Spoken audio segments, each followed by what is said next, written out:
Hello guys, and welcome back to Leslie's Travels, where I teach you how to travel on a budget and how to travel in luxury. Thank you guys so much for joining on this beautiful day. Please feel free to subscribe, like the video, and comment down below if you have any questions about any of the locations I have been on thus far. So this video is going to be dedicated to my trip to Lake Powell. If you know anything about Lake Powell is dedicated to Marble Canyon as well as Antelope Canyon. I did end up throwing Hoover Dam in there as well because why not? But yeah, I am going to be giving you guys more price points of how much I spend on the location on this trip that I took, only because like on the previous videos I was a bit more vague, and I do that because your travel expenses all depends on when you choose to travel. As you know, June is going to be high season as well as December is high season, so for me I try not to travel as much during that time, as well as it's my busy time as a server, so it's when I save most of my money, so I try not to travel during that time. So but yeah, I do dedicate at least one trip to my birthday, which is in June, which is I expect to spend a fairly expensive amount of money because it is high season. So yeah, I did try to be just a bit more vague on the prices, only because it's solely depending on when you choose to go on these locations. I can tell you that my trips were inexpensive compared to other people, but I am going to give you guys a little bit more price points to maybe give you guys just a bit more detail on my trip to Lake Powell.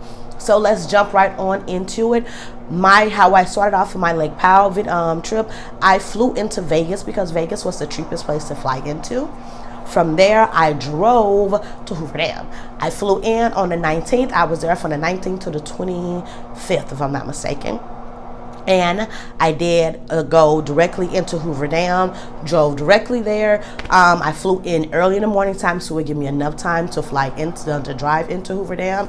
It was beautiful. The sceneries was just amazing, to say the least. Just to be around, I got a chance to get some great videos of the dam, as well as meet some awesome people who told me about their experience in Antelope Canyon and in Marble Canyon. So it kind of gave me some preparation, because what I noticed, a lot of people were making the same decision to go into all of these locations. From Hoover Dam, I drove directly into Lake Powell. I did end up driving at night, which I really don't like to do, but it was unfortunate. I had to do it. Super scary, because if you know anything about this area, it is very mountainous. Is that a word? Very mountainous. It is very mountainous as well, so you're going up and down, as well as I had rented a car, so I was trying to be super safe. For me, it was a bit scary driving in, but it was amazing. I had so much fun just driving around. I had some Red Bull, music blasting, and I'm just going. I got there a little bit late at night, booked directly into my hotel. I did end up staying in Wyndham Gate, which I had booked previously, so I had it all set up, of course. Got there. The very next day was 420. I partaked in some 420 activities and got ready for my first excursion to Marble Canyon, which was pretty close to my hotel, so I was super blessed to have that close. So I drove directly into Marble Canyon. And when I woke up the next morning, got some coffee, enjoyed the scenery. My hotel was overlooking some amazing views, which was just picturesque views, as just to be when I walked out, because I had a beautiful balcony as well. So I walked directly out to my balcony, and I just had a view that was just so beautiful. But yeah, from Marble Canyon, I did end up going into Antelope Canyon. I personally chose to do the lower levels because I thought I would get better pictures, which I did, and just a better scenery. Just to give you some FYI, when you do Antelope Canyon, you do have to, can get down there through the tours. So you have to book a tour. You have the option, like I said, lower or high level. I chose the lower level. Maybe next time when I go back, I'll do the higher levels.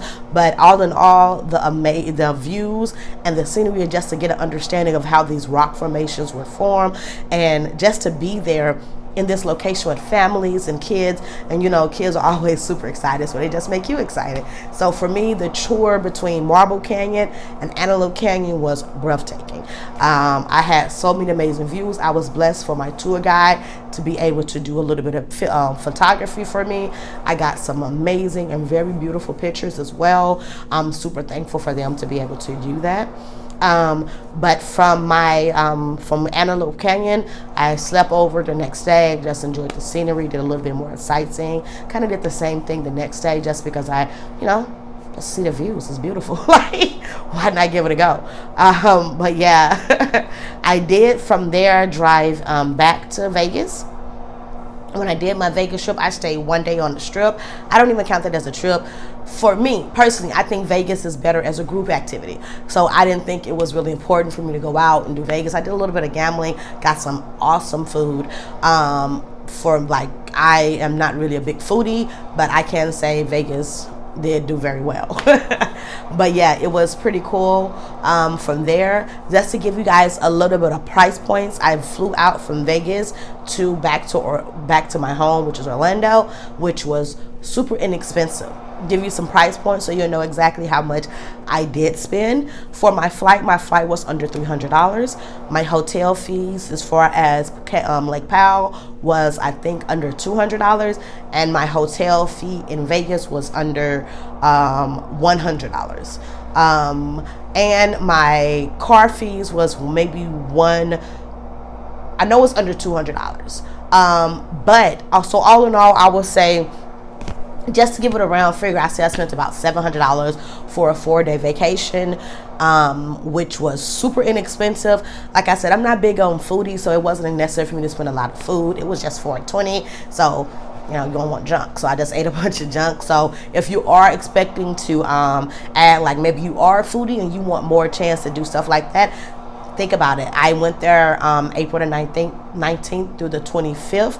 So, and in that time, I spent less than $700. So if you do want to add foodie in there, you can do that as well, and it still not be crazy expensive.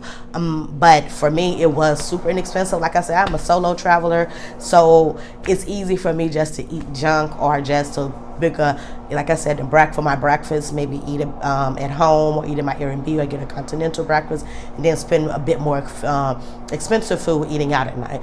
That's just how I choose to do it, and how I choose to travel. Like I said, you do have the option if I only spend $700. Imagine if you add a little foodie into it, you do still have that option to take this trip for $1,000, which was absolutely amazing if you really just think about the price tag and just for how long I was there for as well, and everything I got to see. I got to see the Hoover Dam.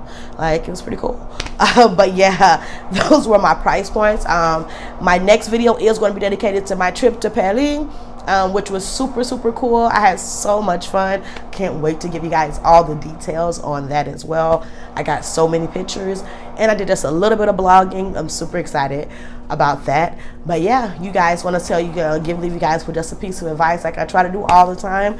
If you guys, if I made it happen, you guys can do the exact same thing. I made it happen on a server budget, and so far I have seen 8 different countries and been on 10 different locations.